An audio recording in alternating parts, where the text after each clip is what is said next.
কেন? মানুষের কল্যাণের জন্য। এবং কল্যাণটা আমি কিভাবে করব? আমি ডাক্তারি করে করতে পারি কল্যাণ, আমি ইঞ্জিনিয়ারিং পেশার মাধ্যমে মানুষের কল্যাণ করতে পারি, এগুলোও কল্যাণ।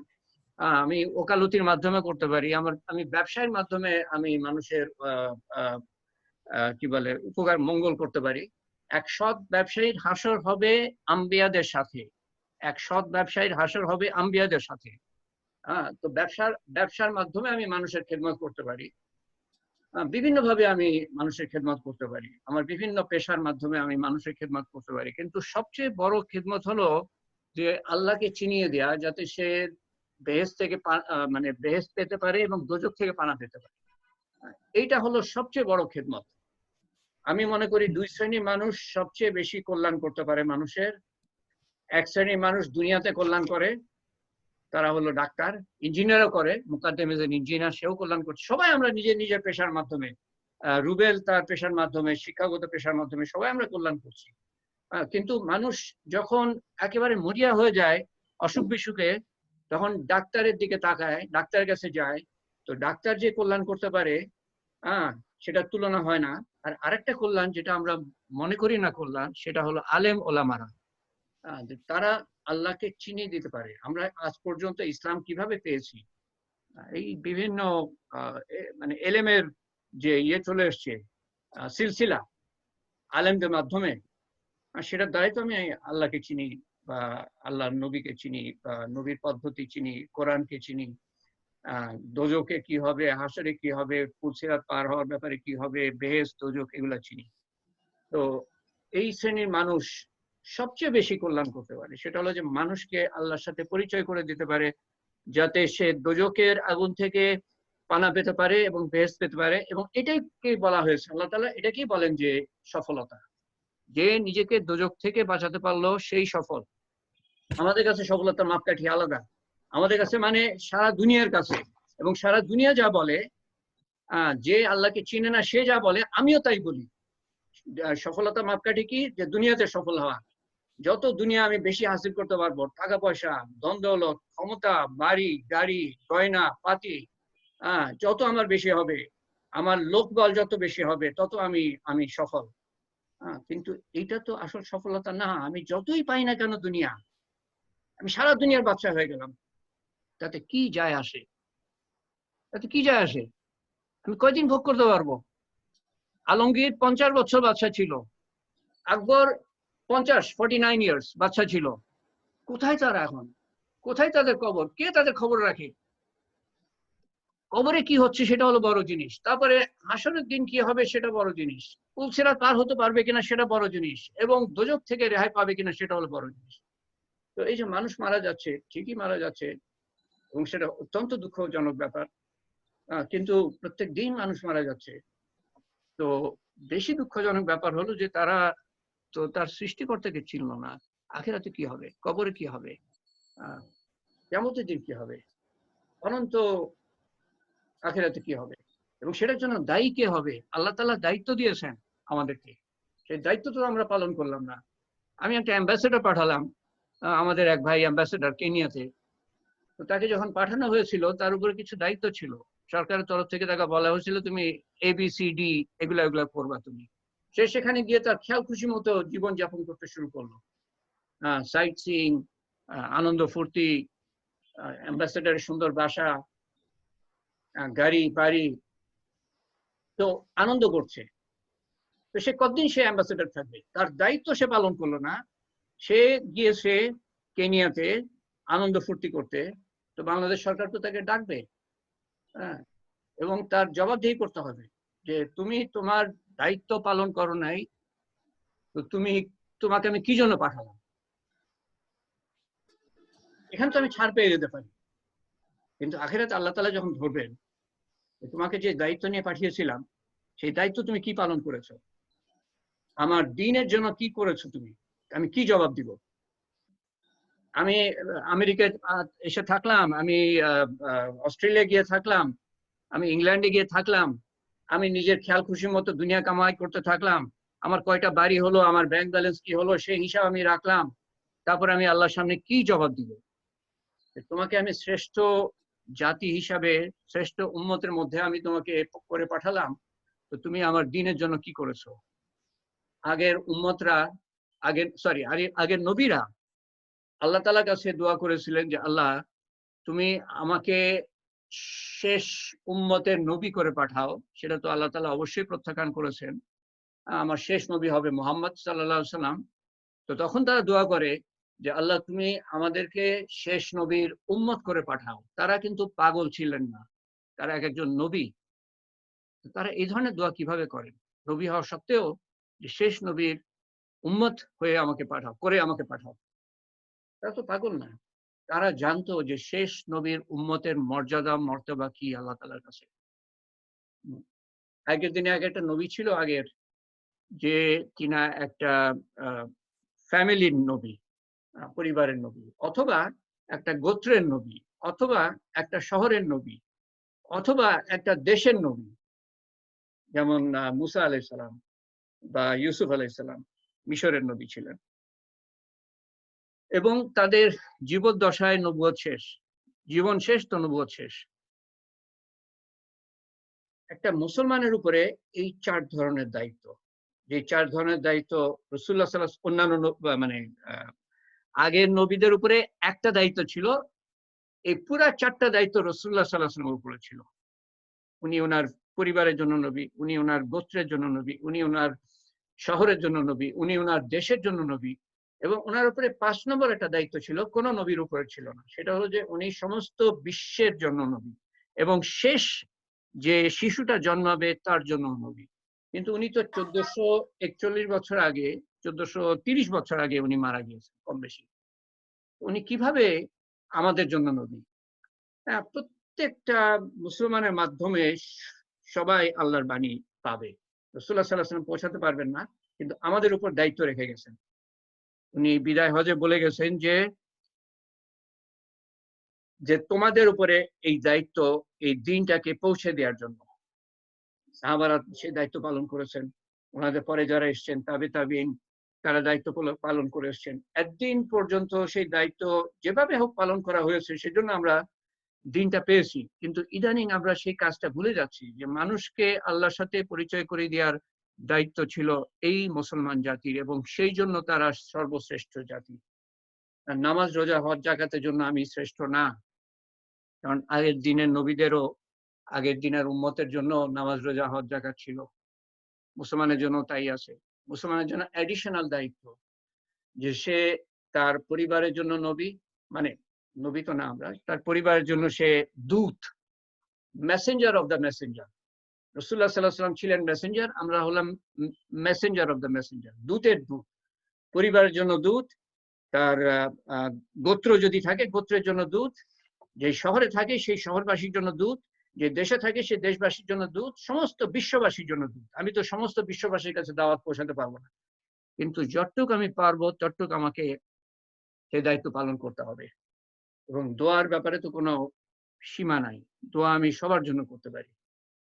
তো এই দায়িত্বটা পালন করছে না বলে এই পৃথিবীর এই অবস্থা। ট্রাফিক পুলিশ যদি রাস্তায় দায়িত্ব পালন না করে, তো রাস্তায় কেওয়াস, অরাজকতা হবে। সেরকম মুসলমান এই পৃথিবীতে দায়িত্ব পালন করছে না, সেই জন্য মানুষ আল্লাহকে চেনে না। 700 কোটি মানুষের মধ্যে কতজন আল্লাহকে মানে না, একদম মানে না পর্যন্ত, এবং কতজনের ভুল ভ্রান্ত ধারণা আছে, একাধিক খোদাকে কতজন বিশ্বাস করে। তো এটা জবাবদিহি কে দিবে? আমরা নিজেরাও চিনি না, এরকম না যে আমরা চিনি। তো কথাটা হঠাৎ আমি ইমোশনালি বলে ফেললাম, এটা আমার বলার কথা না আজকে। কার কথার প্রেক্ষিতে বললাম যেন, তাইফুর মনে হয় নাকি, এনিওয়ে। তো রুবেল, রুবেল কোথায়? হ্যাঁ, রুবেলই তো। ভাই বলেন। শুরু করবো ইনশাআল্লাহ। জি ভাই, ইনশাআল্লাহ শুরু এটা করুন আমার ভাই। শুরু ছিল না, এটা হঠাৎ আউটবার্স্ট। আচ্ছা আচ্ছা, জি জি জি, না আমরা শুনছিলাম খুব মন দিয়ে, ভালো লাগছিল। জি, আমাদের আসলে এই দায়িত্বটা আমরা বুঝি না, যে এই উম্মতের অংশ হিসাবে আসার জন্য প্রত্যেকটা নবী দোয়া করেছেন। তারা নবী হওয়া সত্ত্বেও তাদের দোয়া কবুল করা হয় নাই। আমরা নবী না হওয়া সত্ত্বেও আল্লাহ তাআলা আমাদেরকে, আমরা দোয়াও করি নাই, আমরা তো এক নবীও ছিলাম না, দোয়াও করি নাই, তারপরে আল্লাহ তাআলার কি মেহেরবানি যে যেই জায়গায় আসার জন্য অন্যান্য নবীরা দোয়া করেছিলেন তাদের দোয়া কবুল হয় নাই, আমরা দোয়া ছাড়াই সেই জায়গায় চলে এসেছি। কত বড় মেহেরবানি আমাদের! তো সেই দায়িত্বটা তো বুঝতে হবে আমাদেরকে। নাহলে আমি কি বলবো আল্লাহকে? যে তুমি কি আমেরিকা এসেছিলা শুধু টাকা পয়সা কামাই করার জন্য? যাই হোক, এনিওয়ে, যখন আমার এই মানে মাসখানেক আগে যখন মনে হলো যে কত ভাই কত ধরনের ভীতির মধ্যে আছে, তো আমি কিছু দোয়া দুরূদ জানি, আহ, তো এটা যদি পৌঁছে দিই তো তাদেরও উপকার হতে পারে। তো এই জন্য ওই প্রথম সেশনটা করা, প্রথম সেশনটা উদ্দেশ্যই ছিল যে কিছু দোয়া ইন্ট্রোডিউস করে দেয়া, এবং সেই দোয়াগুলা যারা আজকে প্রথম আছো সেই দোয়াগুলা গুগল ড্রাইভে আছে, রুবেলকে বললে সে লিংক দিয়ে দিতে পারে। আমার ইমেলে সেই লিংক ছিল প্রথম আগের ইমেলে, বা আমাকে বললে আমি লিংক পাঠিয়ে দিব। তো তার মধ্যে একটা দোয়া ছিল, ফাইল নাম্বার 1 ছিল বিভিন্ন বিভিন্ন হাদিসের বই থেকে বিপদ আপদের সময় কিছু দোয়া এর সংগ্রহ, এবং এই বিপদ আপদে আমরা কিভাবে আধ্যাত্মিক সাহায্য পেতে পারি। আর 2 নম্বর ফাইলে একটা দোয়া ছিল, 1 নম্বর ফাইলে কয়েকটা দোয়া আছে, কয়েকটা আমল আছে বর্তমান অবস্থার জন্য। 2 নম্বর ফাইলে একটা দোয়া আছে, যে দোয়ার সম্বন্ধে আমি বলেছিলাম যে আবু যর রাদিয়াল্লাহু আনহুকে একবার এসে কিছু একজন সাহাবী এসে বললেন যে আপনার বাড়ি পুড়ে গেছে।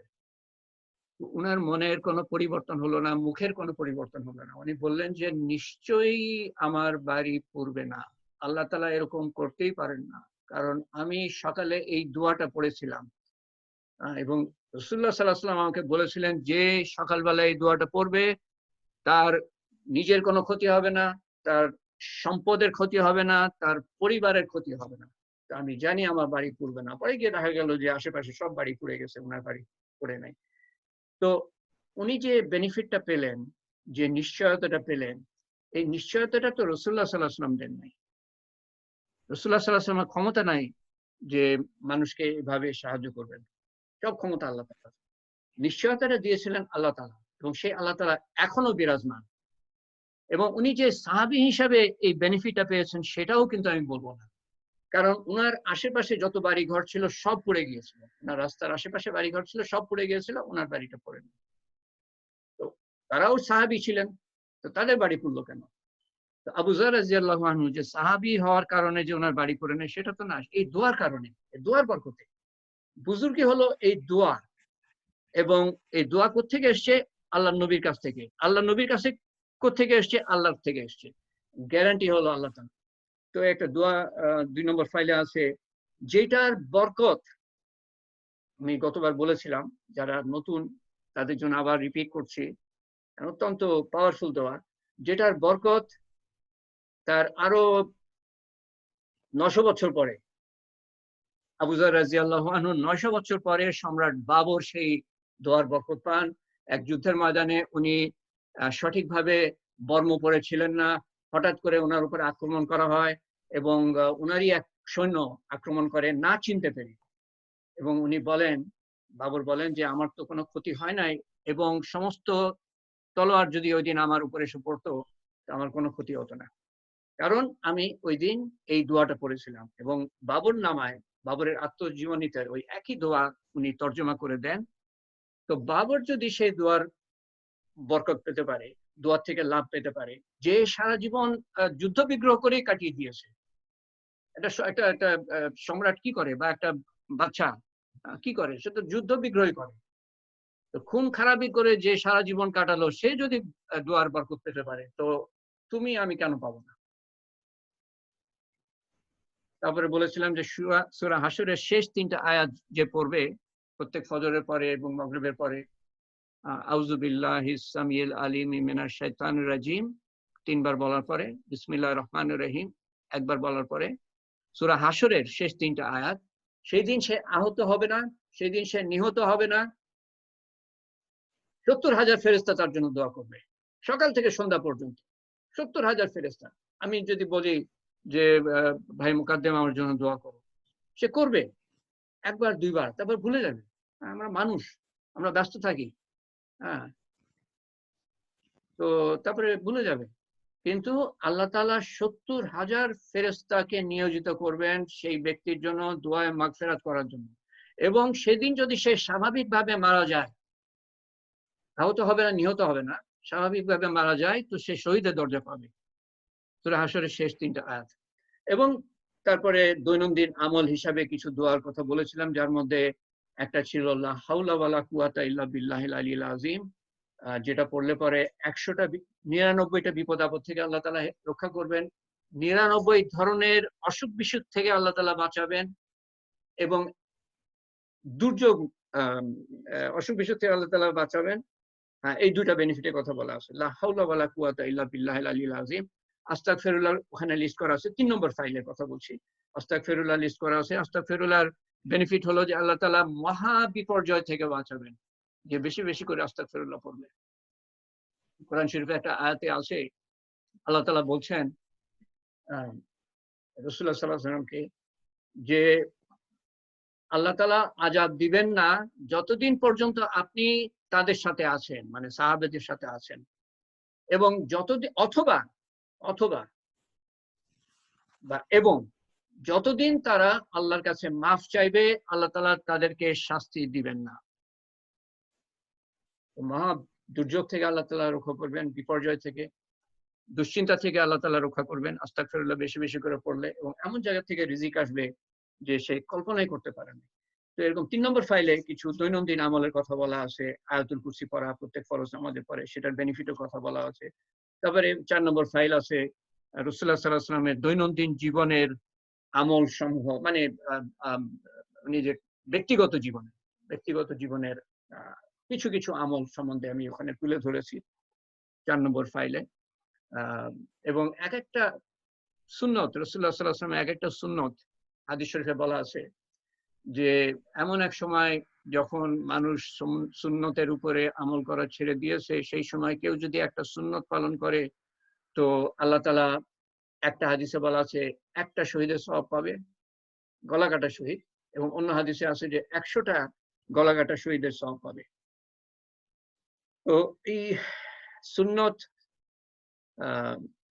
কি বলে পালন করতে, প্রতিষ্ঠিত করতে যত কষ্ট লাগে তত সওয়াব বেশি দেওয়া হবে। এক একটা সুন্নত যেটা আল্লাহর নবীর শরীর থেকে বেরিয়ে এসছে, বা ওনার অন্তর থেকে এক একটা দোয়া যেগুলো বেরিয়ে এসছে, সেগুলো আল্লাহ তাআলা এত গুরুত্ব দেন যে একটা গলা কাটা শহীদের সওয়াব থেকে 100টা গলা কাটা শহীদের সওয়াব পর্যন্ত বলা আছে। তো প্রথম সেশনে এই কিছু, এবং লাস্ট 5 নম্বর ফাইল একটা আছে, যে বিভিন্ন সময় রাসূলুল্লাহ সাল্লাল্লাহু আলাইহি ওয়াসাল্লাম কি ধরনের অভিব্যক্তি প্রকাশ করতেন, কিছু শুরু করার আগে, কিছু শেষ করার পরে, তারপরে ভালো কিছু হলো, মন্দ কিছু হলো, বিভিন্ন সময় কি ধরনের অভিব্যক্তি প্রকাশ করতেন। এই 5টা ফাইল ওখানে আছে। তো ওইটা ইন্ট্রোডিউস করার জন্যই, এবং আমার একটাই তালিমের সেশন করার ইচ্ছা ছিল, যে অ্যাটলিস্ট এগুলো ইন্ট্রোডিউস করে দিই, এবং আল্লাহর সাথে একটু যদি সম্পর্ক স্থাপন করা যায়, এবং এই দোয়াগুলো যদি ইন্ট্রোডিউস করা যায়, তো ভাইরা, আমার পরিবার আত্মীয় স্বজনের পরেই অর্কার ভাইরা, তো তারা কিছু বেনিফিট পেতে পারে। তারপরে যারা ছিল এখানে, তারা ইচ্ছা প্রকাশ করলো যে আরো যদি সেশন করা যায়, তো সেই জন্য এই দ্বিতীয় সেশন। তো সেই প্রথম সেশনে আমি কয়েকটা কথা বলেছিলাম, যেটা একটু স্মরণ করাই।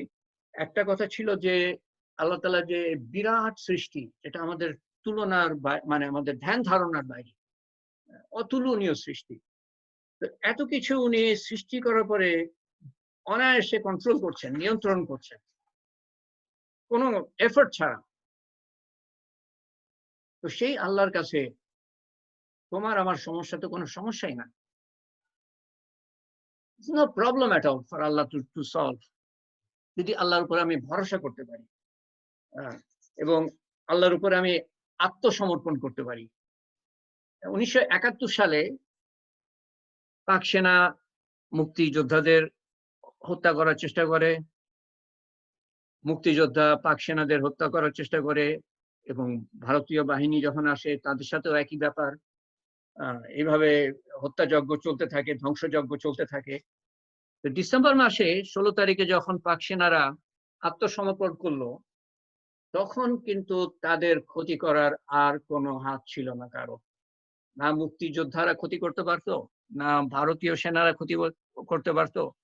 এরপরে যে 2-3 বছর ইন্ডিয়াতে প্রিজনার অফ ওয়ার হিসাবে ছিল তারা, একেবারে নিশ্চিন্ত মনে ছিল। এবং ক্রিকেট খেলা পর্যন্ত হয়েছে পাকিস্তান আর্মির প্রিজনার ওয়ার আর ইন্ডিয়ান আর্মির অফিসারদের সাথে ক্রিকেট খেলা পর্যন্ত হয়েছে। তো আমি যদি আল্লাহর কাছে আত্মসমর্পণ করি, তো ইন্ডিয়ান আর্মি দেখাশোনা করলো, আল্লাহ কেন দেখাশোনা করবেন না? যে কোনো অবস্থায় আমি আল্লাহর কাছে যদি আত্মসমর্পণ করি, তো আল্লাহ তাআলা কেন আমার হেফাজত করবেন না? এই একটা কথা বলেছিলাম। এটা আমি বলতে ভুলে গিয়েছিলাম। 1971-এ যে ঘটনাটা ঘটেছিল যুদ্ধের পরে, এটা আমি বলতে ভুলে গিয়েছিলাম। হ্যাঁ, তো আল্লাহর ইচ্ছার কাছে আত্মসমর্পণ করলে যে আউটকামটা হবে সেটা আমি কল্পনাই করতে পারবো না। সবচেয়ে ভালো আউটকাম আনতে পারেন আল্লাহ তাআলা। ইব্রাহিম আলাইহিস সালামের কথা বলছিলাম, আগুনের মধ্যে ছিলেন।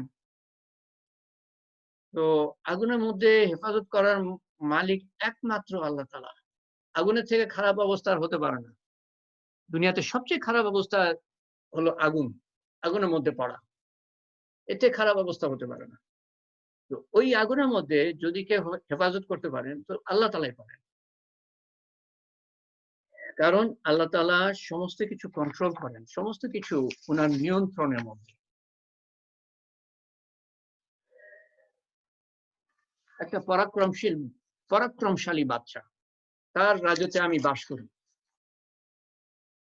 সে সবকিছু জানতে পারে, কে কি করছে না করছে সে জানতে পারে। তো তার রাজত্বে অবশ্যই আমি তার হুকুম অমান্য করে ভালো থাকতে পারবো না।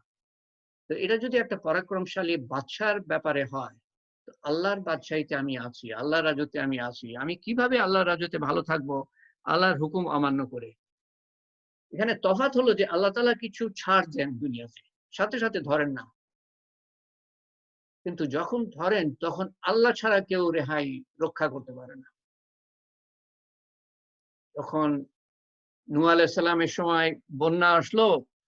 তো বন্যার আসার আগে নূহ আলাইহিস সালাম ওনার ছেলেকে দাওয়াত দিলেন। ছেলে বলল যে তোমার ইয়ে আসবে, কি বলে, বন্যা আসবে, শাস্তি আসবে, আমি তো পাহাড়ে উঠে যাব। তো নূহ আলাইহিস সালাম বলেছিলেন যে সেদিন কেউ তোমাকে রক্ষা করতে পারবে না। ছেলে ঈমান আনলো না, নূহ আলাইহিস সালামের কথা শুনলো না।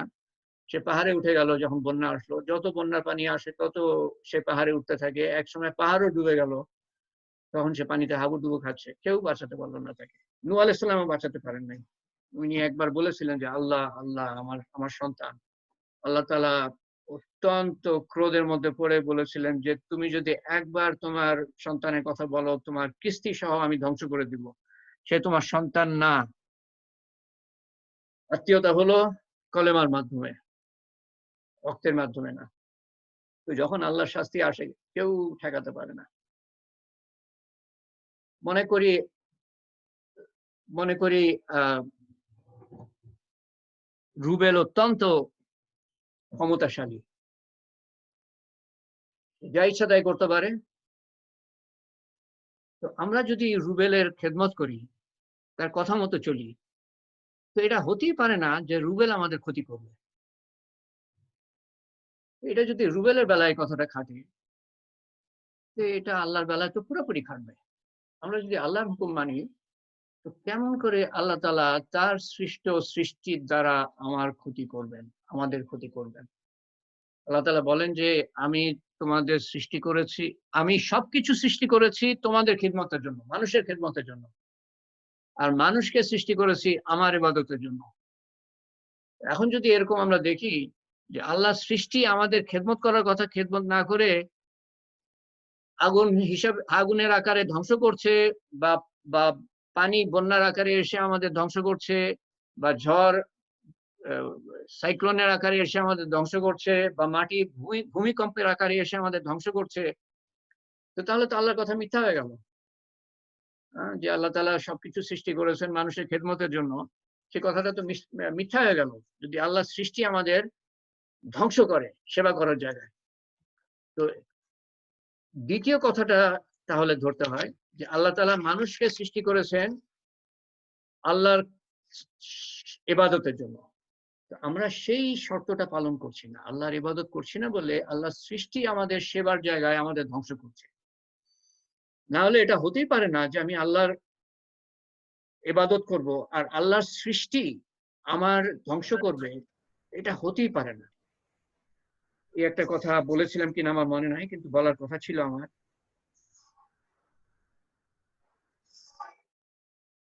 তো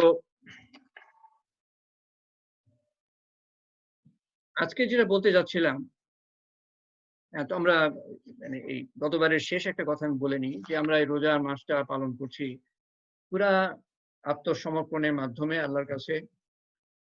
আমাদের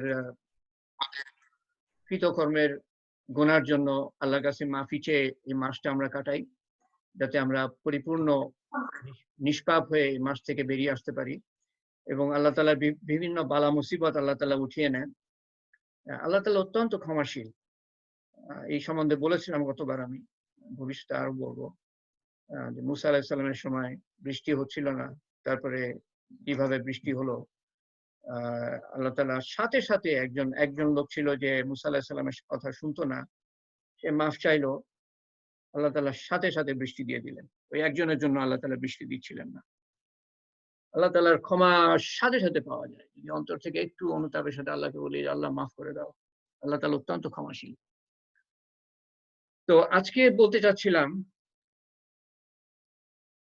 হ্যাঁ, তো শেষ একটা কথা, গতবারের কথা জের টেনে, যে দুনিয়ার জীবনটা আমি সুন্দর করার চেষ্টা করছি, বাংলাদেশে সুন্দর হচ্ছিল না বলে আমি হয়তো আমেরিকায় এসে জীবনটা সুন্দর করার চেষ্টা করছি, বা অস্ট্রেলিয়ায় গিয়ে জীবনটা সুন্দর করার, জাপানে গিয়ে জীবনটা সুন্দর করার চেষ্টা করছি। কারণ কি, এটা আমার জীবন, আমার সংসার, আমার ছেলে মেয়ে, আমার স্ত্রী, তাদেরকে আমি ভালো রাখবো, না এটাই স্বাভাবিক। এবং সেই জন্য দিন রাত্রি মেহনত করছি আমরা। কিন্তু কবরের জীবনটা কার? হাসরের ময়দানে 50,000 বছরের জীবন, ওটা কার? দুনিয়ার জীবন তো মাত্র 70, 80, 90 বছর, তাও তো অতদিন আমরা বাঁচবো কিনা ঠিক নাই। কবরে কতদিন বাঁচবো আল্লাহ জানে, কবরের জীবনটা কতদিনের আল্লাহ জানে। হাসরের ময়দানের জীবন 50,000 বছরের জীবন, দুনিয়ার হিসাবে একটা দিন। পুলসিরাত পার হওয়া 30,000 বছরের কথা বলা হয়। কেউ যদি তার আমলের বলে আল্লাহর মেহেরবানিতে বিদ্যুতের গতিতে পার হয়ে যায়, তো সেটা অন্য কথা, আরো কম গতিতে পার হয়ে যায় অন্য কথা। এমনিতে 30,000 বছরের জীবন। এবং আখেরাত তো দোজখ বা বেহেশত অনন্তকালের। তো আমার কবরের জীবনটা তো আমারই, সেটা কে সুন্দর করবে? আমি এই দুনিয়ার জীবন সুন্দর করতে আমি এত ব্যস্ত। আমি আমার কবরের জীবনটা কি হবে সেটা তো আমাকেই সুন্দর করতে হবে, আমাকে তো আলাদা সময় দেওয়া হবে না। তো সবচেয়ে বড় জিনিস হলো জীবনে টাকা পয়সা ধন দৌলত না, সবচেয়ে বড় জিনিস হলো আল্লাহর সাথে সম্পর্ক। কারণ এই টাকা পয়সা ধন দৌলত আজকে আছে তো কালকে নাই। কতদিন আমি ভোগ করব? সারা দুনিয়ার বাদশাহী পেয়ে গেল, আমি কয়দিন ভোগ করব? মৃত্যুর সাথে সাথে সব শেষ। এবং যখন একটা মানুষের গোসল হবে, মানে মৃতদেহের গোসল হবে, সেই গোসলের পানির সাথে সমস্ত পদবি, সমস্ত মর্যাদা ধুয়ে মুছে যাবে, দুনিয়ার মর্যাদা ধুয়ে মুছে যাবে। এবং তারপরে তার আমল সাথে যাবে, আল্লাহর সাথে সম্পর্কিত। আল্লাহকে সামনে রেখে যা কিছু আমি আমল করেছি, দুনিয়া আমি অর্জন করি, ঠিক আছে, কোনো নিষেধ নাই, কিন্তু ওই খরচটা আমি হালাল ভাবে করছি কিনা, কামাইটা হালাল ভাবে করছি কিনা, এবং খরচটা আমি যেভাবে করা উচিত সেভাবে করছি কিনা, নবীর দেখানো তরিকা মতো আমি খরচ করছি না কিনা, এই আমার টাকা মনে করি, আমার ধন মনে করি। আল্লাহ তাআলা আসলে কিন্তু আমাদেরকে ধন দৌলত দেন, যা আমার দরকার সেটুকু আমি খরচ করব, বাকিটা কিন্তু অন্যদের জন্য দেন। আত্মীয় স্বজন হোক, গরিব আত্মীয় স্বজন হোক, বা অন্যান্য আহ, আহ, অন্যান্য গরিব মানুষ হোক, যাদের দরকার আছে, তাদের জন্য আমার মাধ্যমে দেন আল্লাহ তাআলা। এটা কিন্তু পরীক্ষা একটা, গরিবই একটা পরীক্ষা, কিন্তু ধন দৌলত পাওয়াও একটা পরীক্ষা। আল্লাহ তাআলা ধন দৌলত দিয়ে দেখতে চান যে সে শেয়ার করে কিনা, অন্যদের সাথে সে শেয়ার করে কিনা। বড় পরীক্ষা। রাসূলুল্লাহ সাল্লাল্লাহু আলাইহি ওয়াসাল্লাম বলেছিলেন যে আমি ভয় পাই না যে তোমরা এখন গরিবী অবস্থায় আছো, তোমাদের পরীক্ষা হচ্ছে, এটার ব্যাপারে আমি চিন্তিত না। আমি চিন্তিত তোমাদের কাছে যে ধন দৌলত আসবে, তখন যে তোমরা পরীক্ষায় কিভাবে পাশ করবা সেই ব্যাপারে আমি চিন্তিত। তো দুনিয়াতে আমি ধন দৌলত, ক্ষমতা, লোকবল, যশ, খ্যাতি কামাই করলাম, কিছু কাজে দিবে দুনিয়াতে, কবরে এক ফোঁটাও কাজে দিবে না যদি আমি আল্লাহর হুকুম মতো, নবীর দেখানো পদ্ধতি মতো সেগুলো খরচ করে না থাকি। হাসরের ময়দানে কাজে দিবে না, পুলসিরাত পার হতে কাজে দিবে না। যা কিছু আমি আল্লাহ তাআলাকে সামনে রেখে করেছি এবং নবীর পদ্ধতি ফলো করা, তিনটে জিনিস আমাকে আজকের টপিক হলো আজকের টপিক হলো দোয়া কবুলিয়াত, acceptance of prayer। তো তিনটে জিনিস, তিনটে শর্ত, প্রাথমিক শর্ত মানতে হবে। এক নম্বর হলো যে এখলাস, আল্লাহকে খুশি করার জন্য করছি কিনা, কেবলমাত্র আল্লাহর জন্য করছি কিনা। 2 নম্বর হলো আল্লাহর হুকুম মতো করছি কিনা, যে আমলই আমি করি বা যে কাজটাই করি বা যে দান সদকা খয়রাত করি, নিয়ত কি আল্লাহর হুকুম মতো কিনা। 3 নম্বর হলো যে নবীর দেখানো পদ্ধতি মতো। তিনটে শর্তই পূরণ করতে হবে।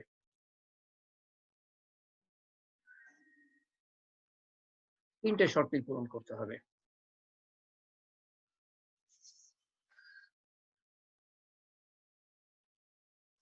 অনেক কিছু যা বলতে চেয়েছিলাম তা বলা হয় নাই, অনেক কিছু বলেছি যা বলার কথা ছিল না, কিন্তু মূল কথা যেটা ছিল সেটাতে না হয় যাই। সেটা হলো যে দোয়া কবুলিয়াত, আমরা চাই যে আমাদের দোয়া কবুল হোক।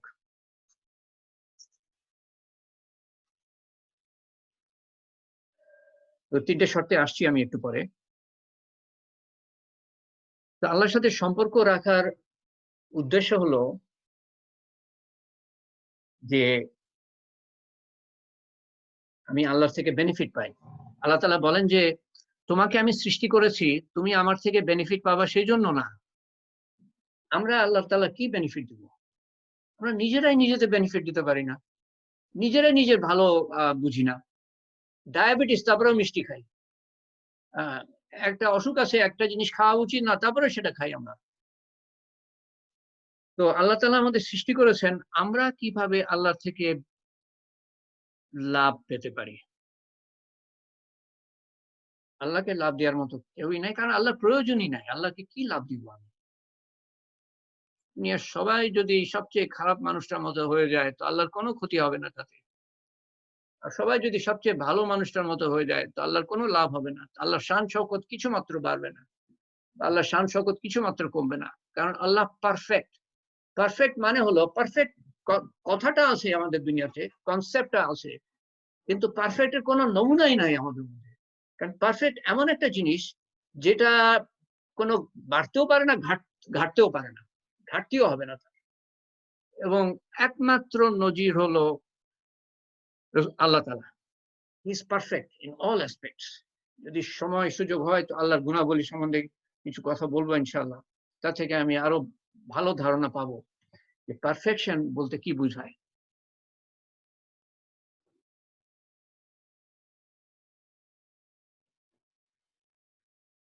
তো আমাদের প্রয়োজন মিটাবার জন্যই আল্লাহ তাআলার সাথে সম্পর্ক রাখা, আল্লাহর ইবাদত করা আমাদের প্রয়োজন আছে বলে। দুনিয়াতে প্রয়োজন, বিভিন্ন প্রয়োজন। এমন এমন সময় আসবে যখন আমি প্রয়োজনের কথা কাউকে বলতে পারবো না, পরিবার পরিজন কেউ না, বন্ধু বান্ধব কেউ না, একমাত্র আল্লাহ তাআলাকে বলতে পারবো। আল্লাহ তাআলার দ্বার সবার জন্য খোলা, একমাত্র আল্লাহ তাআলাকে বলতে পারবো। আমার জীবনে এসছে এরকম সময়, কাউকে বলতে পারি না। আল্লাহর রাস্তা খোলা, আল্লাহর কাছে কান্নাকাটি। এ ব্যাপারে কোনো লজ্জার কিছু নাই। আমার সৃষ্টিকর্তার কাছে সাথে আমি কান্নাকাটি করব, তার সামনে আমি কান্নাকাটি করব, এর লজ্জা কি আছে? মায়ের কাছে কান্নাকাটি করে না একটা শিশু? বয়স হয়ে গেলেও আমরা মায়ের কাছে সামনে কান্নাকাটি করি। আল্লাহর সাথে আমরা কান্নাকাটি করবো, এটাতে লজ্জার কি আছে? এবং এই কান্নাকাটির বদৌলতে I could maintain my sanity, আমার ভারসাম্যতা। এই চারিদিকে মানে মৃত্যু যজ্ঞ চলছে, এর মধ্যে আমার মতো সেন্সিটিভ মানুষের ভারসাম্যতা রক্ষা করা ইম্পসিবল হতো। আমি যদি if I could not Cry before the Almighty in the manner I can Cry, এবং এই 50 বছরের মাথার যন্ত্রণার কারণে আমি এই কান্না জিনিসটা শিখেছি। মানুষ যখন কষ্টের মধ্যে থাকে তখন সে কাঁদতে পারে, কষ্ট যদি না থাকে তো তার আর কান্না কিসের, সে তো হাসি ফুর্তি করবে। তো I could maintain my sanity because of that. এই 50 বছরের কষ্টের ফলে এই এই মানে এবং এই হতাশা, মানে আমার যে জীবনের স্বপ্ন ছিল, অ্যাম্বিশন, যে দেশের মানুষের জন্য তাদের ইকোনমিক অর্থনৈতিক অবস্থার মানে আমূল পরিবর্তন আনতে সহায়ক হব ইনশাআল্লাহ, যেটা অনেক পরে ফার ইস্টের অনেক দেশে হয়েছে। কিন্তু আমি যখন স্বপ্ন দেখতাম তখন কোন সিঙ্গাপুর একটা ফিশিং ভিলেজ ছিল, মালয়েশিয়া কিছুই ছিল না। তো এই যে হতাশা, এই হতাশা থেকে মানুষের অন্তরে কান্নাকাটি আসে। তো this is something that save me, এই এই এই বর্তমান অবস্থায়ও। না হলে একটা সেন্সিটিভ মানুষ তার ভারসাম্যতা রক্ষা করা অত্যন্ত মানে ইম্পসিবল ব্যাপার। আমাদের প্রয়োজন আছে, আল্লাহ তাআলা প্রয়োজন মিটাতে পারেন এবং উনি পছন্দ করেন যে আমরা দোয়া করি আল্লাহর কাছে। হ্যাঁ, এই সমস্ত সৃষ্টি এবং মানুষ যত সে মানে জেনারেস হোক, বদান্যতা তার মধ্যে থাকুক, সমস্ত মানুষের থেকে আল্লাহর এই যে ডিফারেন্স, একটা ডিফারেন্স, সেটা হলো যে আল্লাহর কাছে আমি যতই চাই উনি তত খুশি হন। আর মানুষের কাছে একবার চাইলে দিল, সেকেন্ড টাইম দিল, থার্ড টাইম হয়তো বলবে যে কতবার দিব, বারবার চাচ্ছি। আল্লাহ তাআলা খুশি হন। আর বান্দা যদি না চায়, আল্লাহ তাআলা অখুশি হন। এটা একটা উদাহরণ দিচ্ছি। আল্লাহ তাআলা বলেন যে যে তোমরা যদি গোনা না করতা এবং আমার কাছে মাফ না চাইতা, এখান থেকে বোঝা যায় যে গোনা হবেই আমাদের দ্বারা, এবং আল্লাহর কাছে মাফ চাইবো, আল্লাহ মাফ করবেন। একটা মাফের জন্য গতবার মনে হয় বলেছিলাম 70 বার মাফ চাই, তো আল্লাহ তাআলা 70 বার মাফ করতে প্রস্তুত। অন্তরে সেই অনুতাপটা থাকতে হবে। এই কথাটা আমি সবসময় বলি। 70 বার আল্লাহ তাআলা মাফ করবেন, একবারও বলবেন না যে আবার করবি, আবার করবি। মা পর্যন্ত অসন্তুষ্ট হয়ে যায়, বাবা তো আরো বেশি। একবার করলে, দুইবার করলে, তৃতীয়বার করলে তো কথাই নাই, ত্যায্য পুত্র করে দেয়। আল্লাহ কাছে আল্লাহ মাফ করে দাও, আল্লাহ মাফ করে দাও, আল্লাহ মাফ করে দাও, হয়ে গেছে, মাফ করে দাও। 70 বার মাফ করবেন একই গুনার জন্য, একই দিনে। কেউ করবে না, কেউ এরকম করবে না, কিন্তু বলা হয়েছে এরকম আল্লাহর বদান্যতা, জেনারসিটি প্রকাশ করার জন্য। আল্লাহ তাআলা একবারও বলবেন না যে আবার করবি, এই শব্দটা আল্লাহর কাছে বার হবে না। একটা মানুষ সারা জীবন গুনাহ করে গেছে, আল্লাহকে ডাকে নাই, জীবনের শেষ দিনে আল্লাহর কাছে মাফ চেয়েছে। সে হয়তো জানতো না যে এটা শেষ দিন, অবশ্যই জানতো না সে শেষ দিনে পৌঁছে গেছে, বা টার্মিনাল ইল হলে হয়তো জানতে পারে শেষ দিন। আল্লাহর কাছে মাফ চাইলো, আল্লাহ তাআলা জিজ্ঞেস করবেন না যে এতদিন এত কিছু করলি আর এখন আমার কাছে মাফ চাইছিস, এখন আমার কাছে মাফ চাচ্ছিস। আল্লাহ তাআলা একবারও ওই কথাটা বলবেন না। এটা আল্লাহর মধ্যে নাই এই জিনিসটা। He is so generous. তো না চাইলে আল্লাহ তাআলা অখুশি হন। আমি যেটা বলছিলাম এর আগে, যে তোমরা যদি গুনাহ না করতা এবং আল্লাহর কাছে মাফ না চাইতা এবং আল্লাহ তাআলা মাফ না করতো, তো তোমাদের বদলে আমি আরেকটা জাতি সৃষ্টি করতাম। তার মানে তোমরা যদি গুনাহ না করতে একদম, তোমাদের বদলে আমি আরেক জাতি সৃষ্টি করতাম, যারা গুনাহ করতো আমি মাফ করতাম, আবার গুনাহ করতো আবার মাফ করতাম। আল্লাহর কাছে চাইলে খুশি হন উনি। কখনোই অখুশি না। এবং সূরা ফাতিহার মধ্যে কোরআন শরীফের শুরুতেই আল্লাহ তাআলা আমাদের বলছেন চাওয়ার জন্য। আলহামদুলিল্লাহ রাব্বিল আলামিন, প্রশংসা দিয়ে শুরু করো। আল্লাহর কাছে চাওয়ার আগে প্রশংসা দিয়ে শুরু করো। আর রহমানির রহিম, আবার প্রশংসা। মালিক ইয়াউমিদ্দিন, বিচার দিনের অধিপতি, আবার প্রশংসা। He is the king on the day of judgement.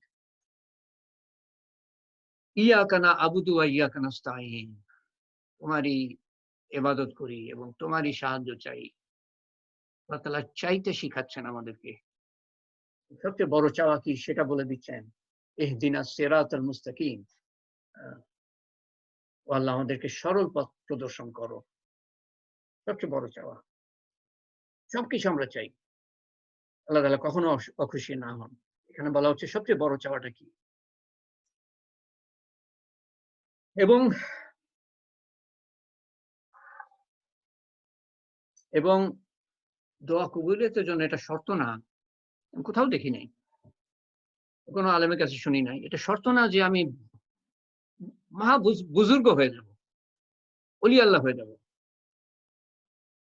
কোনো শর্ত না। তাহলে বাবরের দোয়া কবুল হলো কি করে? আমি সাধারণ মানুষের কথা জানি, আমার নিজের কথা জানি, অন্যান্য সাধারণ মানুষের কথা জানি কিভাবে দোয়া কবুল হয় বিভিন্ন বিপদ আপদে। এর মধ্যে কেউ কেউ ওলি আল্লাহ না, কেউ মহাবুজুর্গ না। তো দোয়া কবুলের বিভিন্ন সময় আছে। উজু অবস্থা হলে ভালো হয়, আগে পিছিয়ে দুরূদ শরীফ পড়লে ভালো, কারণ দুরূদ সম্বন্ধে বলা হয়েছে দুরূদ মানে সালাম। রাসূলুল্লাহ সাল্লাল্লাহু আলাইহি ওয়াসাল্লামের কাছে সালাম পৌঁছানো, সাল্লাল্লাহু আলাইহি সাল্লাম সবচেয়ে ছোট দুরূদ। তো দুরূদ সম্বন্ধে বলা হয়েছে যে আগে মানে দুরূদ যে কোনো মনের অবস্থায় পড়লে ওটা কবুল হবে, যে কোনো অবস্থায় পড়লে কবুল হবে। এবং আগে পিছে দোয়ার আগে পিছে যদি দুরূদ পাঠ করা হয়, সালাম পৌঁছানো হয়, তো আলেমরা বলেন যে যেহেতু দুরূদ কবুল হবে, মধ্যে যা কিছু বলবো আমরা আশা করতে পারি যে ওটা কবুল হবে। তো দোয়া কবুলের সময় কিছু আছে। ফরজ নামাজের পরে দোয়া কবুল হয়, আজানের সময় দোয়া কবুল হয়, তখন আমরা কথা বলতে থাকি। আজান থেকে একামতের সময় দোয়া কবুল হয়। আজান অবশ্য অস্ট্রেলিয়ায় শোনা যায় কিনা জানি না, এখানে তো শোনা যায় না, বা অনেক দেশে শোনা যায় না। বাংলাদেশে সেদিক দিয়ে কত ভাগ্যবান সবাই, যে সবাই আজান শুনছে এবং একটা দোয়া কবুলের সময় পাচ্ছে। কিন্তু তখন মানুষ গল্প করে ব্যস্ত থাকছে। তারপরে আজান থেকে একামতের সময় দোয়া কবুল হয়, তাহাজ্জুদের সময় দোয়া কবুল হয়। তার মানে ফজরের সময় যখন শুরু হলো, তার ১.৫ ঘন্টা ২ ঘন্টা যে সময়টা, সেটা অত্যন্ত উত্তম সময় দোয়া কবুলের জন্য। আল্লাহ তাআলার রহমত প্রথম আসমানে নেমে আসে। কে চাও, বিভিন্নভাবে আল্লাহ তাআলার তরফ থেকে ঘোষণা দেওয়া হয়। কে মাফি চাও, কে তার প্রয়োজন মিটাতে চাও, কে বিপদের মধ্যে আছো, দোয়া করতে চাও আল্লাহর কাছে, দোয়া করো, ইত্যাদি ইত্যাদি। এবং বৃষ্টির সময় দোয়া কবুল হয়। এরকম বিভিন্ন সময় আছে। রোজার সময় বলা হয়েছে যে দিনে এবং রাত্রে দোয়া একটা করে দোয়া অবশ্যই কবুল হবে। দিনে এবং রাত্রে, হাদিসের মধ্যে এভাবে বলা আছে, এবং একটা করে দোয়া অবশ্যই কবুল হবে। কমপক্ষে একটা দোয়া অবশ্যই কবুল হবে। বেশি হতে পারে, একটার বেশি। তো রোজার মধ্যে দিয়ে যাচ্ছি আমরা, এটা দোয়া কবুলিয়তের মাস। এবং এই রোজার মধ্যে যখন রোজার মধ্যে আছে মানুষ, সেই সময়টা তো বটেই, তারপরে ইফতারির সময় একটা বলা আছে বিশেষভাবে, এবং সেহরির সময়টা সেটাও বলা আছে যে সেহরির সময়টা ওই তাহাজ্জুদের সময় এর মধ্যে পড়ে যায়। তাহাজ্জুদ সম্বন্ধে আরেকটা কথা বলে রাখি আমি, যে অনেকে মনে করে যে ওই সময়টাই তাহাজ্জুদ পড়তে হবে। ফজর সময় শুরু হওয়ার আগের যে ১.৫ ঘন্টা সময়, ওই সময় বা ২ ঘন্টা সময়, ওই সময় তাহাজ্জুদ পড়তে হবে। কেউ যদি মনে করে যে সে হয়তো উঠতে পারবে না তাহাজ্জুদের জন্য, তো এশার নামাজের পরে ঘুমাতে যাওয়ার আগে ২ রাকাত নামাজ পড়লে সেটা তাহাজ্জুদ হিসাবে গণ্য করা হবে। আরেকটা সময় যখন দোয়া কবুল হয় বলে শুনেছি, সেটা হলো যে যে যেদিকে আমার দেখা উচিত না সেদিকে আমি দেখতে গিয়ে আমার চোখের হেফাজত করলাম, দেখলাম না, তখন একটা সময় যখন দোয়া কবুল হয়। তো এর আগে আমি যেটা বলছিলাম সেটা আবার পুনরাবৃত্তি করি যে প্রাথমিক শর্ত হলো যে যে আমি বলেছিলাম এখলাস না, আসলে ঈমান তখন ভুল বলেছিলাম। ঈমান হলো একটা শর্ত, আল্লাহর হুকুম মানা একটা শর্ত। ঈমান যদি না থাকে তো আমি কার কাছে দোয়া কবুল করাবো, কার কাছে আমি দোয়া করছি? তো দোয়া তো আল্লাহর কাছে তখন প্রশ্নই ওঠে না। ঈমান, আল্লাহর হুকুম এবং নবীর পদ্ধতি অনুসরণ করা। আর এখলাস আমি বলেছিলাম প্রথমে, কিন্তু এখলাস আসলে পরে আসবে, যে আল্লাহর ওয়াস্তে আমি করছি, যে আমলটা করছি সেটা আল্লাহর ওয়াস্তে, তাহলে তো দোয়া করবেন, কবুল করবেন আল্লাহ তাআলা। এবং এবং নামাজ পড়াটা ঈমানের পরে সবচেয়ে বড় জরুরি। হাদিসে বলা আছে যে মাথা ছাড়া মানুষ হয় না, সেরকম নামাজ ছাড়া মুসলমান হয় না। আমি যদি আল্লাহর উপরে ঈমান আনি, তো তারপরেই যে কথাটা আসে সেটা হলো যে আল্লাহর সামনে 5 বার সেজদা করা, 5 টা নামাজ। আমি আমার অফিসের বস, আমি হুকুম দিলাম এটা তোমরা করবা, তারা মানলো না, আমি তো তাদের এগেইনস্টে অ্যাকশন নিব। আল্লাহ তাআলা হুকুম দিয়েছেন, সবচেয়ে বড় হুকুম নামাজ, আমি মানলাম না, তো আমি কিভাবে আল্লাহর কাছে দোয়া করব? তো একটা পাতায় যদি আমি 000 ভরে পাতাতে ভরে লিখি, 0 দিয়ে পাতা ভরে দিই, সে 0 তো 0ই থাকবে। তার আগে যদি তার একেবারে বাম দিকে যদি আমি একটা 1 লিখি, তো সবকটা 0 তখন মূল্যবান হয়ে যাবে। সেরকম আমি অনেক ভালো কাজ করছি, সেগুলো 0-র মতো, 0। যখন আমি নামাজ বসাবো, তখন ওই 1 বসানোর মতো আমার অন্য সব ভালো কাজগুলা মূল্যবান হয়ে যাবে, যদি আল্লাহকে খুশি করার জন্য করা হয়ে থাকে। তো এই নামাজের থেকে অনেক কঠিন কাজ কিন্তু আমরা করছি আমাদের দৈনন্দিন জীবনে, অনেক কঠিন কাজ করছি। বা আল্লাহর হুকুম মানার মধ্যে যে কষ্ট, তার থেকে অনেক কঠিন কাজ আমাদের দৈনন্দিন জীবনে আমরা করছি। কিন্তু আল্লাহর হুকুম মানতে গিয়ে অনেক সময় কারো, সবার কথা বলছি না, কারো আল্লাহর হুকুম মানতে কষ্টকর হয়ে যায়। এইজন্য যে দৈনন্দিন জীবনের যে কঠিন কাজ করছি, সেগুলোতে আমি অভ্যস্ত হয়ে গিয়েছি। আর আল্লাহর হুকুম মানার তামিল করতে যদি আমি অভ্যস্ত না হই, তখন ওটাকে কঠিন মনে হবে। সেরকম নামাজটাও টোটাল হয়তো 1 ঘন্টাও লাগে না ওযু নিয়ে, কিন্তু এটা কারো কাছে কঠিন মনে হয়, কারণ অভ্যস্ত না। মানুষ অভ্যাসের দাস। এটাও যদি আমি অভ্যস্তে পরিণত করতে পারি, তো এটাও সহজ হয়ে যাবে। কিন্তু নামাজ অভ্যাস হিসাবে, রিচুয়াল হিসাবে পালন করব না। এটা কিন্তু আল্লাহর সাথে audience with Allah, direct connection with Allah. কোন নবীর মাধ্যমে না, কোন অলি আল্লাহর মাধ্যমে না। ইসলাম হলো ডাইরেক্ট কানেকশন উইথ আল্লাহ তাআলা।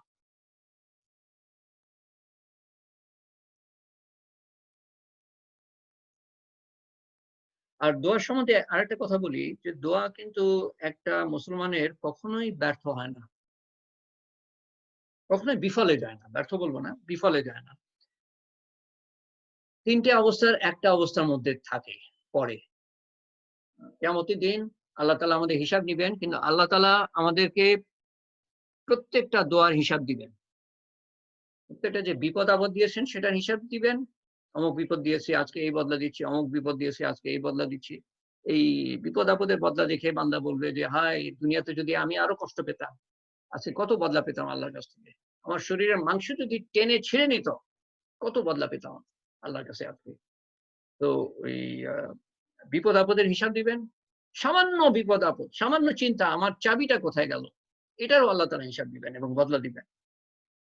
আর আরেকটা জিনিসের হিসাব দিবেন, সেটা হলো যে আমি যে বিভিন্ন দোয়া করেছি দুনিয়াতে, সেটা হিসাব দিবেন। বান্দা অমুক দোয়া করেছিলাম, কবুল করেছি, সেটা তো বান্দা জানে। অমুক দোয়া করেছিলাম, কবুল করি নাই, একটা বিপদ আসছিল, সে বিপদটা দূর করে দিয়েছি, সেটা তো বান্দা জানতো না। আর অমুক দোয়া করেছিলাম, কবুল করি নাই, বিপদ আপদ দূর করি নাই, আজকে বদলা দিচ্ছি।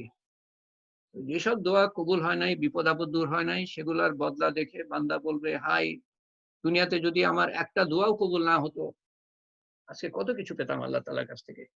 দুনিয়াতে আমি চাইলাম, আল্লাহ তুমি আমাকে 1000 কোটি টাকার একটা প্রাসাদ দাও, আল্লাহ তাআলা দিলেন, আমি কয়দিন থাকবো সেই প্রাসাদে?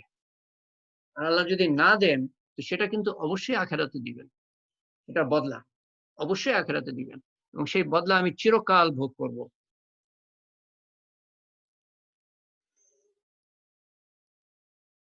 আর যাদের দোয়া কবুল হয় না, ইন জেনারেল বলা যায় সাধারণভাবে, যে কবিরা গুনাহ থেকে, বড় বড় গুনাহ যেগুলো আমাদের এমনিতে করা উচিত না, সেগুলো থেকে দূরে থাকা, সেটাকে বলে পরহেজগারি।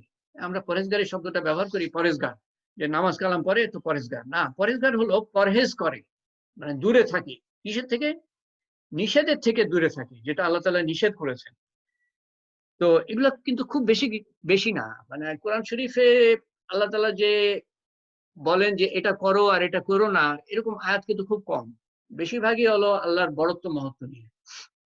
তো নিষেধ যেগুলো করেছেন সেগুলো থেকে দূরে থাকা, সেগুলোর সংখ্যা খুবই সামান্য। একটা হাদিসে আছে যে যে পিতামাতার অবাধ্য, তার দোয়া কবুল হয় না। এটা একটা ইনজাস্টিস, তারা আমাদের লালন পালন করলো আর তাদের আমরা অবাধ্য, তো আমরা ইনজাস্টিস করছি। নেশাখোর, এটা আরেক ধরনের ইনজাস্টিস, নিজের শরীরের প্রতি ইনজাস্টিস। নেশাখোরের দোয়া কবুল হবে না। সম্পর্ক ছিন্নকারী, যেটা অহংকার থেকে আসে, আমিত্ব থেকে আসে, তো সম্পর্ক ছিন্নকারীর দোয়া কবুল হবে না। যে সম্পর্ক ছিন্ন করছে সেও কিন্তু এক ধরনের ইনজাস্টিস করছে, একজনের সাথে সম্পর্ক ছিন্ন করে, রাগের কারণে হোক, অহংকারের কারণে হোক। বিদ্বেষ পোষণকারী দোয়া কবুল হবে না। মনটা একেবারে পরিষ্কার রাখতে হবে, ক্ষমাশীলতা চলে আসে। এই সম্পর্ক স্থাপন করার ব্যাপারেও ক্ষমাশীলতা চলে আসে। আল্লাহ তাআলা এটা পছন্দ করেন, যেমন উনিও মাফ করতে পছন্দ করেন, উনি চান যে ওনার বান্দাও মাফ করতে পছন্দ করবে। কারোর সাথে কোনো কিছু হয়ে গেল, একেবারে মাফ। কারো বিরুদ্ধে কোনো হিংসা, বিদ্বেষ, অভিযোগ, অনুযোগ পোষণ না করা, এই ব্যক্তির দোয়া কবুল হবে। আরো অনেক আছে যেগুলা, অনেক মানে যেগুলো আমরা করিও না এমনিতেও, তো ওর মধ্যে না যাই। আর যারা, আমি জানি এখানে সবাই হালাল কামাই করে, এদের দোয়া তো খুব সহজে কবুল হবে। হালাল কামাই, এটা আল্লাহর কাছে অত্যন্ত মূল্য রাখে। যে হারাম কামাই করে তার তার দোয়া কবুল হয় না, একদিন না, শুনেছি 40 দিন পর্যন্ত। আর দান করে কাউকে খোটা না দেয়া, হ্যাঁ, তোমার আমি এরকম সাহায্য করলাম বা এরকম টাকা পয়সা দিলাম আর তুমি আমার এরকম করলা, কোনো খোটা খোটা না দেয়া, কারো কাছে সাহায্য করে কোনো তার প্রতিদান না চাওয়া। কারণ মানুষের পক্ষে সম্ভবই না যে প্রতিদান দিবে, কোনো মানুষের পক্ষে সম্ভব না। আমরা সবাই ফকির। যে হাজার হাজার কোটি টাকার মালিক সেও ফকির, কারণ সে আরো হাজার হাজার কোটি টাকা চায়। তো ফকিরত্ব কিন্তু যায় না আমাদের। তো কাউকে খোটা না দেয়, কারোর কাছে কোনো কিছু আশা না করা, কারো উপকার করে আল্লাহর কাছে, আল্লাহ দিবেন বদলা। এবং যে তকদিরে বিশ্বাস করে না, তকদিরে বিশ্বাস করলে একটা লাভ এই যে কোনো কিছু হলে আমি বলতে পারবো যে এটা তো আল্লাহ এরকম চেয়েছিলেন, সেরকম হয়েছে, আমি সহজভাবে নিতে পারবো। আর দুটা কথা অ্যাড করি, মিথ্যা কথা না বলা। মিথ্যা সম্বন্ধে বলা হয়েছে যে এক সাহাবী এসে বললেন, ইয়া রাসূলুল্লাহ সাল্লাল্লাহু আলাইহি ওয়াসাল্লাম, মুসলমান কি ইয়ে হতে পারে, বখিল মানে কৃপণ হতে পারে? উনি বলেন যে হ্যাঁ হতে পারে। মুসলমান কি এটা কি বললো, বখিল হতে পারে? হ্যাঁ হতে পারে। মুসলমান কি দ্বিতীয়টা আমার মনে পড়ছে না। তৃতীয়, মুসলমান কি মিথ্যা বলতে পারে? উনি বলেন যে না, মিথ্যা বলতে পারে না। অন্য হাদিসে আছে যে মুসলমান কি জেনা করতে পারে? উনি বলেন খারাপ খারাপ কাজ তাড়নায় করে ফেলতে পারে, চুরি করতে পারে, খারাপ কাজ ক্ষুধার তাড়নায় করে ফেলতে পারে, মিথ্যা বলতে পারে। না, মিথ্যা বলতে পারে না। বুজদিল হতে পারে। উনি বলেন যে বুজদিল মানে হলো যে বোকা স্বভাবের।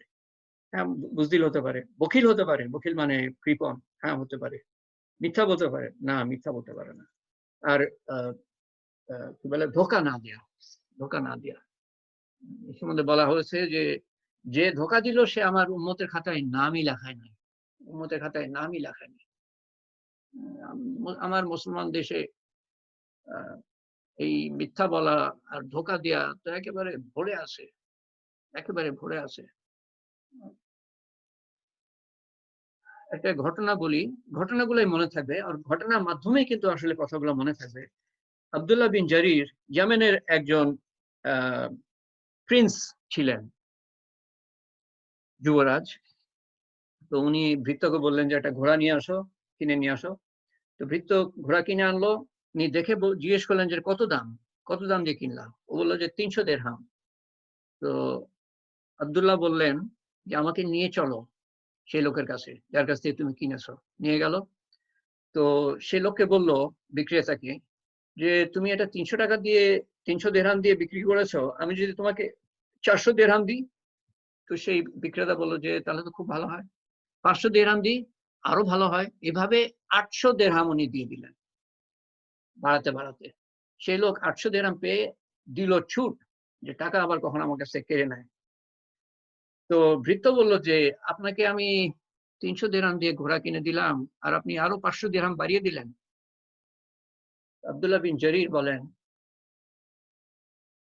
কথাটা আমি মনে হয় ভুলবো না কোনোদিন। আমি রাসূলুল্লাহ সাল্লাল্লাহু আলাইহি ওয়াসাল্লামকে কথা দিয়েছি জীবনে কাউকে কোনোদিন ধোঁকা দিব না, এবং সব সময় সবার মঙ্গল চাইবো, সব সময় সবার মঙ্গল চাইবো। ইসলাম এটাও চায় যে আমার শত্রুর খারাপ দিনে আমি খুশি না হই। শত্রু কোনো কষ্টের মধ্যে ভুগছে, তাতে আমি খুশি না হই। এটা হলো ইসলাম। আমরা কত দূরে আছি ইসলাম থেকে।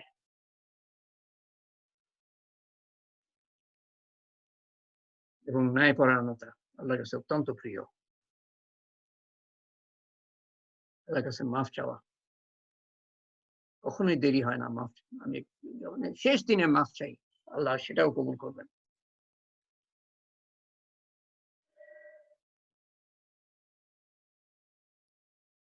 এবং দোয়া কবুল হবে না আমার, এটা মনে করাও কিন্তু গোনাহ। দোয়া কবুল হবে না, এটা মনে করাও গোনাহ। এবং যদি একটু কান্না সহকারে দোয়া করতে পারি, তাহলে তো কথাই নেই। কান্না যদি না আসে তো কান্নার ভান করি, আকুতি মিনতি, কায় মনোবাক্যে। হাজ্জাজ বিন ইউসুফ, সবাই আমরা নাম শুনেছি, ইরাকের গভর্নর ছিল। অত্যন্ত অত্যন্ত অপ্রেসিভ গভর্নর। তারপরেও সে নামাজ পড়তো, হজ করতো, সবই করতো। তো তাওয়াফ করতে করতে দেখে যে এক অন্ধ দোয়া করছে। নিজের মনে বলে যাচ্ছে, আল্লাহ আমার চোখের দৃষ্টি দিয়ে দাও, আল্লাহ আমার চোখের দৃষ্টি দিয়ে দাও। তো হাজ্জাজ বিন ইউসুফ দেখলো তাকে, কিভাবে বেখেয়াল মনে সে দোয়া করে যাচ্ছে। তো হাজ্জাজ বিন ইউসুফ যাওয়ার আগে বলে গেল যে কালকে যদি তোর চোখ না ফিরে তো তোর খবর আছে। এই লোকটা তো ঘাবড়ে গেল যে কে আমাকে এভাবে শাসিয়ে গেল। জিজ্ঞেস করলো আশেপাশের লোককে, বললো যে হাজ্জাজ বিন ইউসুফ। সবাই তাকে চিনত। সে তো তখন ভয়ে তটস্থ। তখন তার মনের পরিবর্তন, এবং তখন সে তাওয়াফ করছে কান্নাকাটি করে, আল্লাহ আমার আমার চোখের দৃষ্টি দিয়ে দাও, আল্লাহ আমার চোখের দৃষ্টি দিয়ে দাও, আল্লাহ আমার জান যাবে, আল্লাহ আল্লাহ তুমি আমার চোখের দৃষ্টি দিয়ে দাও, তুমি পারো, ইত্যাদি ইত্যাদি। আমরা দোয়া করব, এভাবে দোয়া করবো যেন আমি আকুল সাগরে, কোনো নৌকা নাই, কোনো তক্তা পর্যন্ত নাই আমাকে বাঁচাবার জন্য, আল্লাহ ছাড়া। এইভাবে দোয়া করব। দোয়া কবুল না হয়ে কোথায় যায়?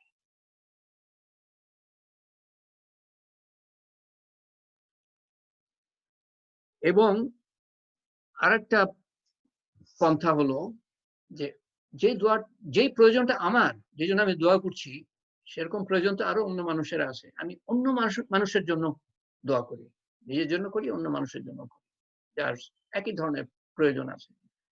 এই জন্য যে ফেরেশতা তখন দোয়া করবে যে তুমি যে দোয়াটা অন্যের জন্য করলা সেটা আল্লাহ তাআলা তোমার জন্য আগে কবুল করুক। আর যেটা দিয়ে শুরু করেছিলাম যে আল্লাহর কথা অন্যদের কাছে পৌঁছে দিই যতটুকু আমি পারি, কারণ বলা হয়েছে যে দায়ীর সাথে আল্লাহ আছেন, যে দাওয়াত দিবে, আল্লাহকে পরিচিত করিয়ে দিবে মানুষের সাথে, তার সাথে আল্লাহ আছেন। রাসূলুল্লাহ মুসা আলাইহিস সালাম যখন ওই ফেরাউন থেকে পালিয়ে কি বলে রেড সি পাড়ি দিবে, সামনে দেখে রেড সি, পিছনে ফেরাউনের সৈন্য আসছে, তো সবাই ভয় পেয়ে গেল। মুসা আলাইহিস সালাম বললেন যে আল্লাহ আমার সাথে আছে। রাসূলুল্লাহ সাল্লাল্লাহু আলাইহি ওয়াসাল্লাম যখন মক্কা থেকে মদিনায় পালিয়ে যাচ্ছেন মানে হিজরত করতে যাচ্ছেন, তো তখন ওই গুহার মধ্যে ছিলেন প্রথমে আবু বকর রাদিয়াল্লাহু আনহুর সাথে, এবং কুরাইশরা খুব কাছাকাছি চলে এসছে, একটু যদি নিচু হয়ে তাকাতো তো দেখতে পেত। তখন আবু বকর রাদিয়াল্লাহু আনহু ভয়ে, নিজের জন্য না, রাসূলুল্লাহ সাল্লাল্লাহু আলাইহি ওয়াসাল্লামকে দেখতে পেলে ওনাকে তো খুন করে ফেলবে, তো উনি ভয়ে বললেন যে ইয়া রাসূলুল্লাহ, ওরা তো এদিকে একটু নিচু হয়ে তাকালেই আমাদের দেখতে পাবে। রাসূলুল্লাহ সাল্লাল্লাহু আলাইহি ওয়াসাল্লাম বলেন, যে কথাটা বলেন সেটার সরাসরি তর্জমা করছি না, উনি বেসিক্যালি বলেন যে আল্লাহ আছেন আমাদের সাথে, আল্লাহ আমাদের সাথে আছেন। মুসা আলাইহিস সালাম বলেছিলেন আল্লাহ আমার সাথে আছে, কারণ উনি একা দায়ী। আর এখানে রাসূলুল্লাহ সাল্লাল্লাহু আলাইহি ওয়াসাল্লাম দায়ী, আবু বকর রাদিয়াল্লাহু আনহু দায়ী, আল্লাহ দায়ীর সাথে আছেন।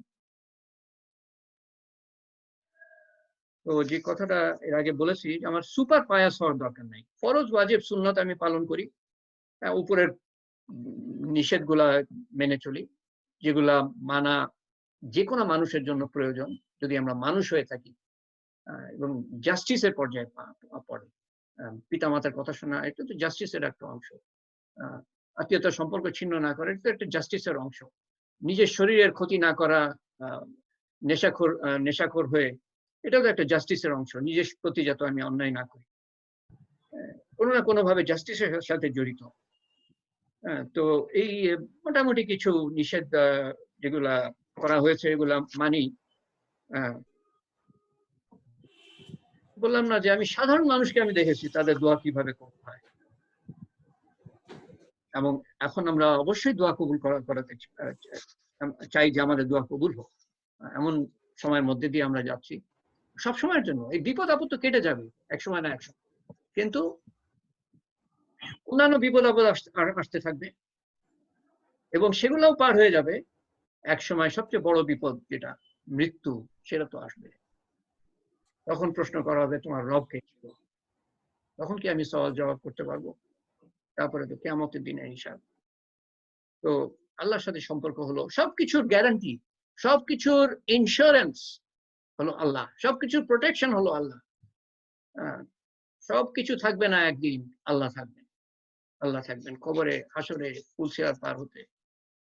তো কিছু দোয়া আছে যেগুলোর পিছনে আল্লাহর গ্যারান্টি আছে, যেটা ওই আবু দারদা রাদিয়াল্লাহু আনহু যে লাভ পেয়েছিলেন, বা বাবর লাভ পেয়েছিলেন, কিছু দোয়া এরকম আছে যেগুলো আল্লাহর গ্যারান্টি আছে।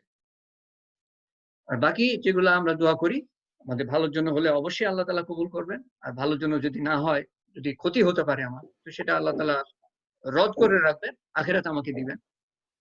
তো রাসূলুল্লাহ সাল্লাল্লাহু আলাইহি ওয়াসাল্লাম শেষের দিকে আমি চলে এসেছি, কয়েকটা কথা বলে শেষ করে দিই।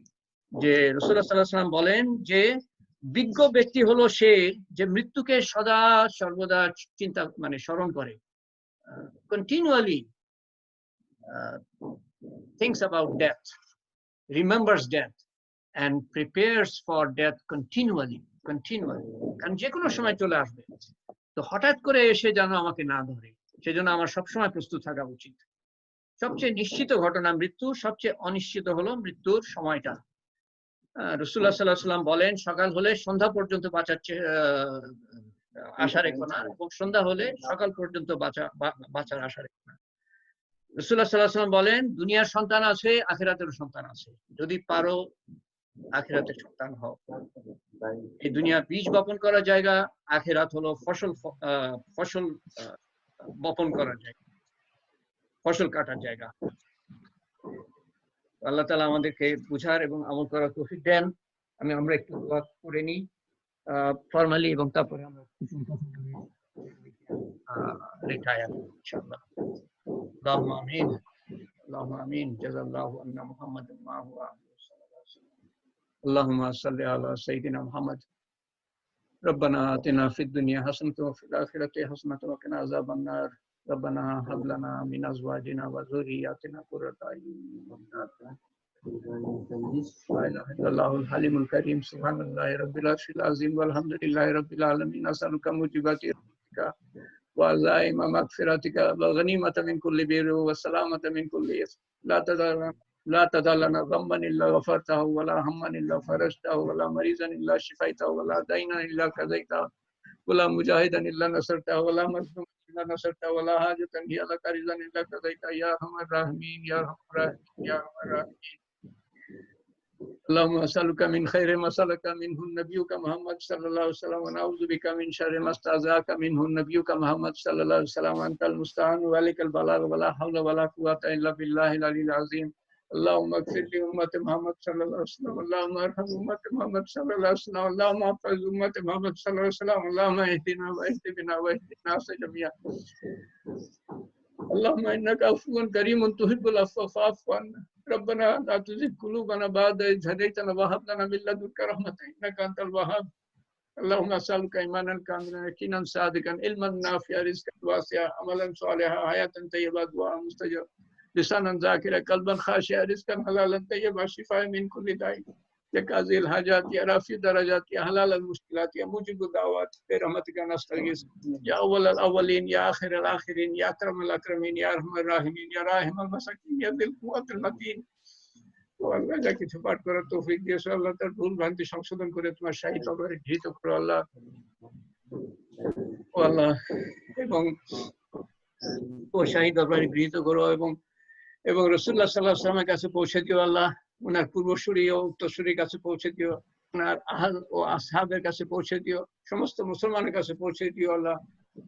এবং আমাদের আত্মীয় স্বজন যারা কবরে শায়িত, আমাদের নিকটজন যারা কবরে শায়িত আল্লাহ, বিশেষ করে আমাদের বাবা মা, আমাদের চাচা চাচি, আমাদের দাদা দাদি, আমাদের নানা নানি, আমাদের খালা খালু, আমাদের ফুপা ফুপু, আমাদের আত্মীয় স্বজন, আমাদের বন্ধু বান্ধব আল্লাহ, আমাদের অর্কার ভাইয়েরা আল্লাহ যারা কবরে শায়িত, এবং তাদের পিতামাতা, তাদের আত্মীয় স্বজন যারা কবরে শায়িত, আমাদের আত্মীয় স্বজন যারা কবরে শায়িত, তথা সমস্ত মুসলমান যারা কবরে শায়িত আল্লাহ, তাদের কবরকে তুমি জান্নাতুল ফেরদৌসের বাগান বানিয়ে দাও আল্লাহ। কবর প্রশস্ত করো আল্লাহ, কবর নূর দিয়ে পরিপূর্ণ করে দাও আল্লাহ। ও আল্লাহ, তুমি তাদের দরজা উঁচু করো আল্লাহ। তুমি তাদের কবরে যদি আযাব দিতে থাকো আল্লাহ, তাহলে তুমি কবরের আযাব মাফ করে দাও আল্লাহ। ও আল্লাহ, তুমি কিয়ামতের দিন তাদের দরজা উঁচু করো আল্লাহ, তাদের আমলনামা ডান হাতে দিও, তাদেরকে আরশের নিচে ছায়া দিও। ও আল্লাহ, তাদেরকে সমস্ত পেরেশানি থেকে দূরে রেখো আল্লাহ কিয়ামতের দিন আল্লাহ। ও আল্লাহ, তুমি পুলসিরাত বিদ্যুতের গতিতে পার হওয়ার তৌফিক দিও তাদেরকে আল্লাহ, এবং বিনা হিসাবে জান্নাতুল ফেরদৌসে দাখিল করো আল্লাহ। এবং আমাদেরকে তুমি আমাদের সন্তান সন্ততিকে, আমাদের আত্মীয় স্বজন, আমাদের পাড়া প্রতিবেশী, আমাদের দেশবাসী, আমাদের বিশ্ববাসী সবাইকে তুমি হেফাজত করো, সবাইকে তুমি হেদায়েত করো, সবার উপর তুমি রহমত বর্ষিত করো। ও আল্লাহ, আমরা বিভিন্ন বিপদ আপদে জর্জরিত আল্লাহ, বিভিন্ন দিক দিয়ে জর্জরিত আল্লাহ। আল্লাহ, আমরা বিভিন্ন প্রয়োজনে জর্জরিত নিমজ্জিত আল্লাহ। ও আল্লাহ, আমাদের মধ্যে বিভিন্ন ধরনের হাজত আল্লাহ বিরাজমান আল্লাহ। তুমি সব